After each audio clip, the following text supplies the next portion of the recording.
제가 성경 퀴즈 문제를 한 문제 내려고 합니다. 여러분이 몇 번째 힌트에서 맞힐 수 있을지 모르겠습니다. 나는 누구일까요? 나는 모태로부터 성령의 충만함을 입었습니다. 나의 출생은 천사 가브리엘에 의해 고지되었습니다. 나의 아버지는 제사장 사가랴였고 어머니는 엘리사벳이었습니다. 나는 주의 길을 평탄케 하려고 주님보다 6개월 먼저 태어났습니다. 아마 이쯤에서 이제 답을 짐작하는 분들이 계실 것 같습니다. 나의 의식주에 대해 말하자면 거하는 곳은 광야였고 좋아하는 패션은 낙타 트롯과 가죽 허리띠였고 즐기는 음식은 메뚜기와 석청이었습니다. 나는 요단강가에서 많은 사람들에게 예수님에게 세례를 주었습니다. 나는 헤로디아의 딸인 살로메의 청에 따라 헤롯 안디바의 명으로 참수되었습니다. 예수님은 나를 가리켜 여자가 낳은 자 중에 나보다 큰 사람은 없다고 말씀하셨습니다. 답은 세례자 요한입니다. 실로 세례자 요한은 모든 면에서 우리 주님의 선구자였고 선배였습니다. 예수님보다 6개월 먼저 출생했습니다.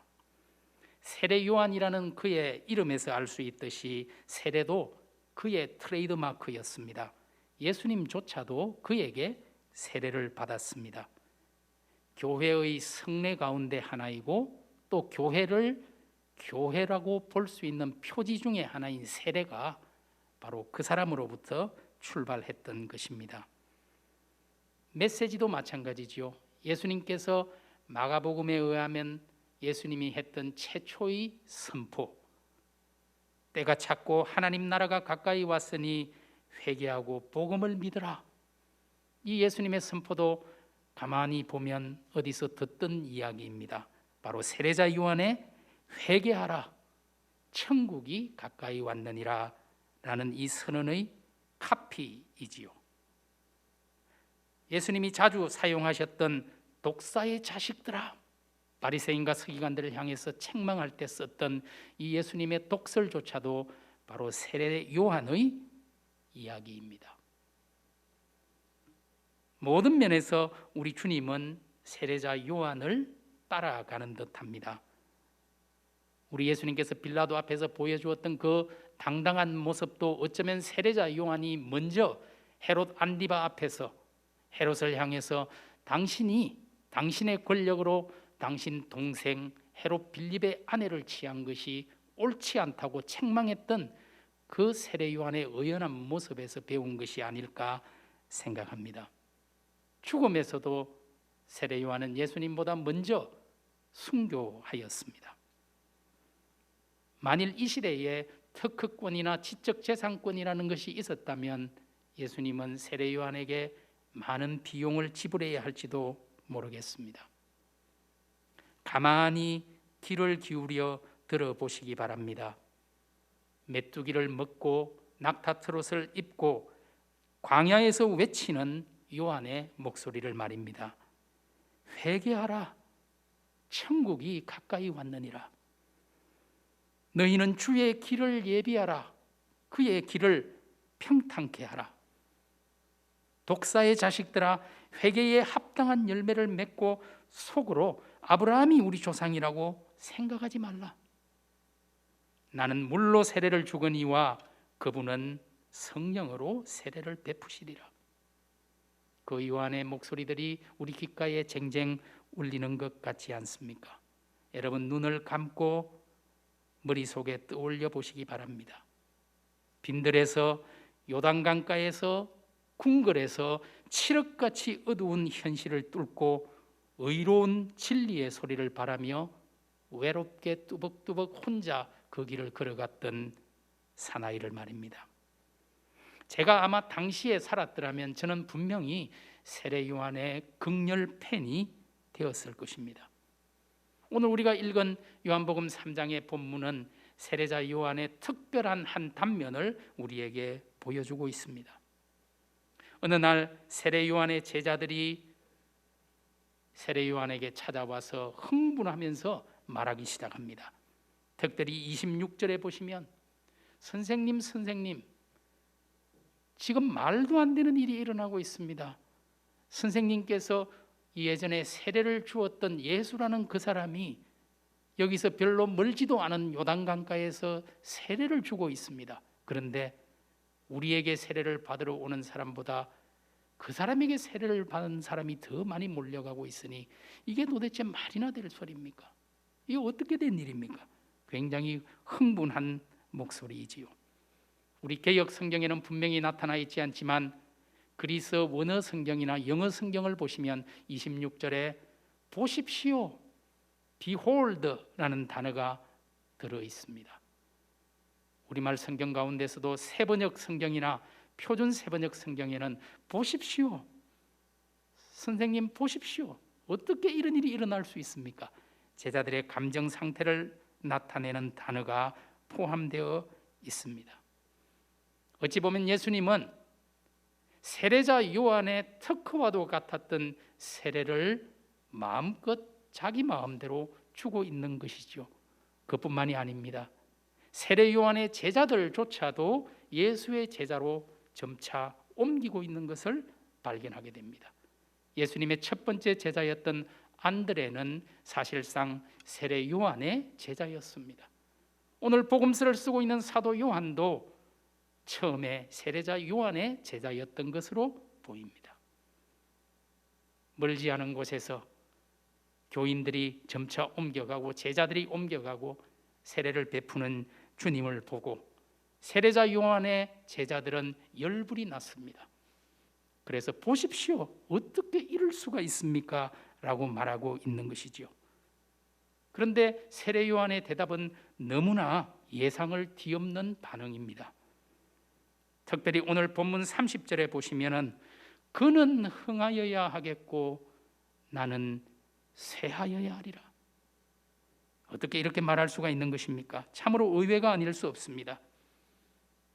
우리는 종종 이렇게 고백합니다. 부족한 나의 삶을 통해서, 나의 헌신과 봉사를 통해서 주님 영광 받으시고 하나님의 영광이 드러나기를 원합니다. 예, 그것이 우리의 고백이지요. 또 그렇게 되기를 소원합니다. 그러나 이 고백도 엄밀히 생각하고 엄밀히 따져보면 내가 높아짐으로써 주님이 높아지기를 원하는 것입니다. 내가 인정받음으로써 주님의 영광도 인정받고 높아지기를 원하는 것입니다. 우리는 처남 좋고 매부 좋기를 원합니다. 또랑도 치고 가재도 잡고 꿩도 먹고 알도 얻고 나도 좋고 주님도 좋았으면 좋겠습니다. 저도 그렇습니다. 하지만 오늘 세례 요한은 그렇지 않지요. 나는 쇠하여지고 주님이 성하여져야 한다. 나는 사라져야 하고 주님만 드러나야 한다고 말합니다. 나는 잊혀져야 하고 주님이 기억되어야 한다고 말합니다. 이것은 완전히 차원이 다른 것입니다. 이것은 마치 나는 영변의 약산 진달래꽃 같이 당신의 발 앞에 깔겠습니다. 나를 절여밟고 주님 지나가십시오. 혹시라도 나로 인해서 주님의 영광이 가려질까 봐 두렵사오니 나는 사라져야 하겠습니다. 주님만 높아지기를 원합니다. 라는 고백입니다. 정말 이름도 없이 빛도 없이 오직 그분만을 드러내고자 하는 것이죠. 바로 이것이 진정한 일꾼의 자세요 태도일 것입니다. 세례 요한은 참으로 행복한 사람이었습니다. 자기가 어떤 사람인지를 분명하게, 자기 정체성을 분명히 깨닫고 있는 자는 행복한 사람이지요. 요한은 자기를 가리켜서 광야의 소리라고 말합니다. 나는 광야에서 외치는 자의 소리다. 소리가 무엇입니까? 소리는 보이지 않습니다. 주연도 아니고 조연도 아니고 그냥 나레이션일 뿐입니다. 무대 위에 등장하지 않기 때문에 스포트라이트를 받지도 못할 뿐만 아니라 받기를 기대하지조차 않습니다. 세례 요한은 참으로 주님의 길을 예비하는 하나의 소리가 되기를 원했을 뿐입니다. 그랬기 때문에 요한의 제자들이 거품을 물고 흥분할 때조차도 그는 오히려 기뻤습니다. 자신을 따르던 제자들이 예수의 제자로 옮겨갈 때에도 그는 기뻐했습니다. 자기에게 세례를 받으러 오던 그 많은 사람들이 점차 예수에게 세례를 받으러 간다는 그 말을 들었을 때에도 오히려 이제 내가 원하는 대로 되어가고 있구나. 이게 내가 생각했던 거야. 이제 내가 사라져야 할 시간이구나. 바로 저분이 신랑이고 나는 들러리일 뿐이야. 너희들이 그걸 이야기해 줘야 돼. 세상 죄를 지고 가는 하나님의 어린 양은 바로 저분이야. 그랬기 때문에 요한은 오히려 기뻐할 수 있었습니다. 오늘 누가 요한과 같이 보이지 않는 하나의 소리가 될 것입니까? 지금은 자기 PR 시대라 그런지 모든 사람이 자기를 드러내고 내세우기를 원합니다. 여러 가지 매체를 통해서든 어떻게 해서든 자기를 알리기를 원하지요. 제가 예전에 장로님이 대통령을 하던 때에 어떤 목사님들이 청와대에 가서 예배를 인도한 것을 자랑으로 생각해서 명함에 청와대 예배 몇 회 인도 이런 걸 써넣었다는 정말 웃을 수도 울 수도 없는 이야기를 들은 적도 있습니다. 오늘 저를 비롯해서 얼마나 많은 그리스도인들이 자신을 인정하고 알아주기를 원합니까? 내 남편이, 내 아내가, 내 아이들이 나를 알아주기를, 목사님이 나를 인정해 주기를, 교인들이 나를 인정해 주기를, 저 같으면 학생들이 나를 인정해 주기를. 그러지 않으면 서운해하고 나중에는 서운하다 못해 분해하기까지 합니다. 그러나 요한은 자신이 하나의 소리인 것을 알고 있었기 때문에 서운하지도 않았고 분하지도 않았습니다. 소리가 무엇입니까? 소리는 자신의 사명을 다한 후에 흩어져 사라져 버립니다. 아무 미련 없이 사라져 버립니다. 오늘 본문에서 요한은 자신은 신랑 되신 주님의 들러리 친구라고, 신랑의 기쁨만으로 기뻐하는 그런 들러리라고 자기를 말하고 있습니다. 여러분, 결혼식의 주인공이 누구입니까? 신랑과 신부이죠. 그래서 사실 결혼식에 갈 때 너무 예쁜 옷, 좋은 옷 입고 꾸미고 가면 그게 사실은 실례이죠. 신랑 신부가 드러나야 되는데요, 좋은 하객은 가서 축의금 많이 내고 빨리 밥 먹고 사라져야 합니다. 혹시 뭐 없나 계속 서성거리면 안 되죠. 그러나 들러리의 기쁨은 무엇입니까? 주인공들이 더 빛나게 되는 것이 들러리의 기쁨이죠. 교회에서 헌신하고 봉사하는 것은 주님을 높이기 위함이지 자신을 드러내기 위함이 아니지요. 오래전에 설교학 시간에 이런 것들을 배웠습니다. 아마 지금도 마찬가지겠죠. 설교자가 드러나는 설교만큼 망한 설교는 없다. 그렇습니다. 설교는 우리 예수 그리스도를 드러내는 시간이지 설교자의 말재주를 드러내는 시간이 아니기 때문일 겁니다. 오로지 주님만을 드러내는 사람, 그리고 많은 사람들을 주님에게로 인도하는 안내자가 바로 사역자요, 봉사자요, 일꾼입니다. 주님이 드러난다면 그것보다 큰 행복이 없다고 말하는 사람, 그 사람들이 바로 저와 여러분이 되어야 합니다. 요한은 자신이 증거자라는 사실, 주님을 알리는 사람이라는 사실을 분명히 알고 있었습니다. 자기 뒤에 오시는 저분이 메시아, 그리스도, 구원자야. 나는 그분의 길을 평탄하기 위한 선발대에 불과해. 진짜 본대는 내 뒤에 오시는 저분이야 라고 말했습니다. 성도 여러분, 특별히 교회의 봉사자와 일꾼 여러분, 우리는 이웃을 주님에게로 이끌어 안내하는 소객꾼입니다. 저분이 생명이라고, 저기에 구원이 있다고, 우리의 손가락으로 예수 그리스도를 가리켜주는 안내자일 뿐입니다. 요한처럼 우리는 광야의 소리일 뿐이고, 신랑을 위한 들러리일 뿐이고, 주연을 위한 조연일 뿐이고, 본대를 위한 선발대일 뿐입니다. 우리의 행복은, 안내자의 행복은 많은 사람들이 자신의 안내를 따라 진리이신 예수 그리스도에게 도달하는 것입니다. 제가 그림을 몇 장 여러분들에게 보여드리려고 가지고 왔습니다.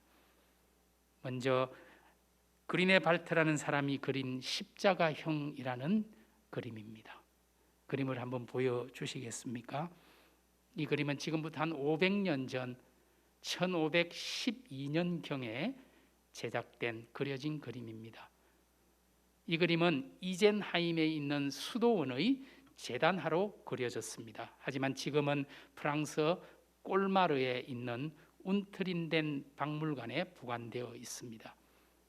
이 그림이 가로 세로 높이와 넓이가 3.8m 이상의 큰 그림이기 때문에 사실은 이 앞에 서면 저 그림이 굉장히 우리를 압도하는 것을 느낄 수가 있습니다. 그 중에서 중앙에 있는, 가장 중심에 있는 그림을 보시면 한가운데 십자가에 매달리신 예수 그리스도가 있고, 그 좌우로 십자가 아래에 사람들이 보입니다. 사실 이 그림은 너무나 사실적이고 현실적으로 그려서 보는 사람이 굉장히 충격을 받습니다. 아, 십자가의 고통이라는 것이 이렇게 힘들고 끔찍한 것이었구나. 그래서 그림을 보는 것이 그리스도인이라면 쉽지 않을 만큼 주님의 고난이 너무나 사실적으로 묘사되어 있습니다. 조금 세부적인 그림을 보면 십자가에 달리신 예수님의 그림입니다. 그 다음 그림을 한번 보여주시겠어요? 예. 굉장히 너무나 고통당하는 주님의 모습, 반쯤 벌어진 입에서는 금방이라도 비명이 나올 것 같은 그런 모습이죠. 이 십자가 아래에 어머니 마리아가 두 손을 모으면서 쓰러지고 있습니다. 그 어머니를, 마리아를 부축하고 있는 사람이 바로 오늘 이 복음서를 쓴 사도 요한입니다. 그리고 그 아래에는 막달라 마리아가 주님을 향해 간절히 기도하는 모습이 보입니다. 그리고 십자가의 다른 편에는 오늘의 주인공 세례자 요한이 등장하지요. 세례자 요한은 손가락을 들고 이 사람을 보십시오. 보라, 세상 죄를 지고 가는 하나님의 어린 양이로다. 손가락으로 주님을 가리키고 안내하고 있죠. 그런데 그림을 보시면은 세례 요한의 입 앞에 글자가 쓰여져 있는 것을 여러분 아마 보실 수 있을 거예요. 이 글자는 오늘 본문 30절의 말씀입니다. 그는 흥하여야 하겠고 나는 쇠하여야 하리라. 그리고 그 아래에는 예수님을 상징하는 어린 양이 있습니다. 그리고 어린 양의 목에서 피가 흘러서 제일 아래에 있는 잔에 떨어지고 있는 모습을 그림으로 그려두었습니다. 오늘 세례 요한은 늘 주님을 보라고, 이분이 생명이라고, 이분이 진리라고, 내가 아니요 오직 주님의 은혜라고 손가락으로 늘 가리키는 모습으로 기독교 미술에서는 세례 요한이 표현되고 있습니다. 그 다음 사진을 보시면 다빈치의 세례자 요한이라는 사진도 어떻습니까? 손가락을 들고 있는 모습, 이것이 세례자 요한의 특징이죠. 또 다른 16세기의 그림을 보시면은 설교자 루터라는 제목을 가지고 있는 그림입니다. 하지만 이 그림의 주인공은 설교자 루터가 아니라 예수 그리스도인 것을 금방 알 수 있죠. 이것은 종교개혁자 루터가 목회했던 독일의 비텐베르크라는 그 도시의 루터의 교회, 비텐베르크 시립교회 재단하로 그려진 그림 중에 한 부분입니다.